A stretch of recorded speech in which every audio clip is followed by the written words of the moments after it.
नमस्कार दोस्तों, मेरे YouTube चैनल में आप सभी का स्वागत है। आज हम बीएससी फिजिक्स का एक टॉपिक दृढ़ पिंड यानी कि रिजिड बॉडी किसे कहा जाता है, इसको हम लोग जानेंगे। और दृढ़ पिंड जो उस पर बड़ा बल लगाया जाता है तो पिंड कितनी प्रकार की गति करती है उसको जानेंगे। ठीक है, तो सबसे पहले हम लोग यहाँ पर देखते हैं कि दृढ़ पिंड किसे कहा जाता है। तो यहाँ पर ध्यान से सुनिएगा, जो प्रत्येक पिंड होता है ना, प्रत्येक पिंड को अनेक कणों से मिलकर बना माना जा सकता है। यहाँ पर हम लोग मान रहे हैं, है ना। जो प्रत्येक पिंड है वो अनेक कणों से मिलकर बना है, जिसे हम लोग मान सकते हैं। अब ये कण जो है वो आपस में एक दूसरे पर अन्योन्य बल आरोपित करता है। ठीक है, प्रत्येक कण जो है वो क्या होता है, एक दूसरे पर अन्योन्य बल आरोपित करता है, जो उनके बीच की दूरी पर निर्भर करता है। ठीक है, यहाँ पर समझिएगा, प्रत्येक पिंड अनेक कणों से मिलकर बना माना जा सकता है, और जो कण होता है वो एक दूसरे पर अन्योन्य बल आरोपित करता है, जो उनके बीच की दूरी पर निर्भर करता है।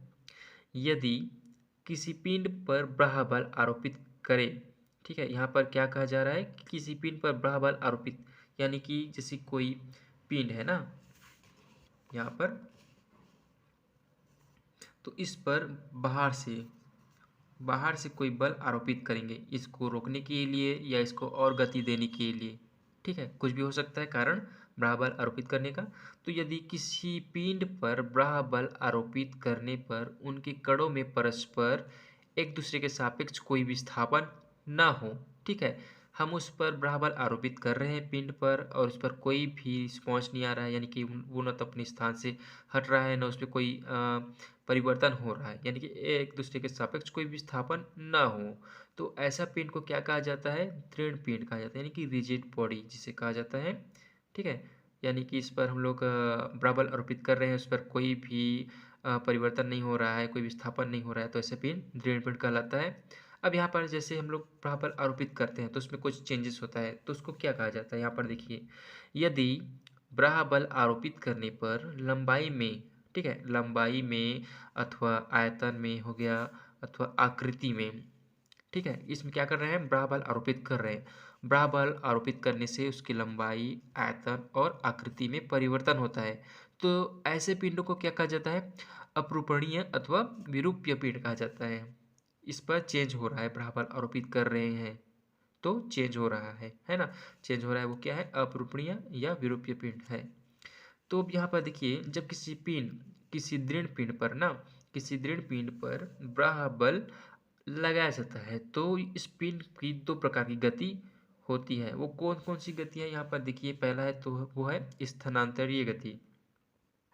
अब ये क्या है, पिंड जो है सरल रेखा में गति करता है, यह क्या है, स्थानांतरीय गति है।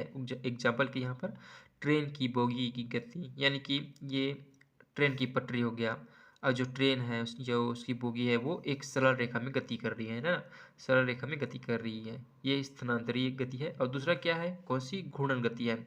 अब घूर्णन गति किसे कहा जाता है, यहाँ पर देखिए, पिंड किसी बिंदु अथवा किसी अक्ष के परितः घूमती है, यानी कि जैसे कि सूर्य हमारा सेंटर हो गया, हमारे सोलर सिस्टम का, समझ लीजिए सोलर सिस्टम का ये सूर्य केंद्र है, उसके चारों ओर जो हमारा ग्रह है ना, वो चक्कर लगाता है, इस प्रकार के हो गया, है ना।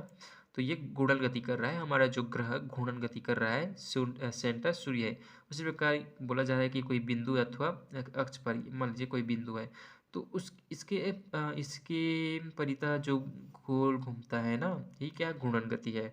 अब यहाँ पर एग्जाम्पल में है पहिए की गति, पहिए की गति हो गया, घिरनी की गति हो गया, और पंखे के ब्लेडों की गति, ये क्या है, घूर्णन गति के एग्जाम्पल है। ठीक है, तो इतना था दृढ़ पिंड का। आई होप कि आप सभी को समझ में आ गया होगा। अगर आपको वीडियो अच्छी लगी हो तो प्लीज़ मेरे वीडियो को लाइक करें और चैनल को सब्सक्राइब करना ना भूलिएगा। धन्यवाद गाइस।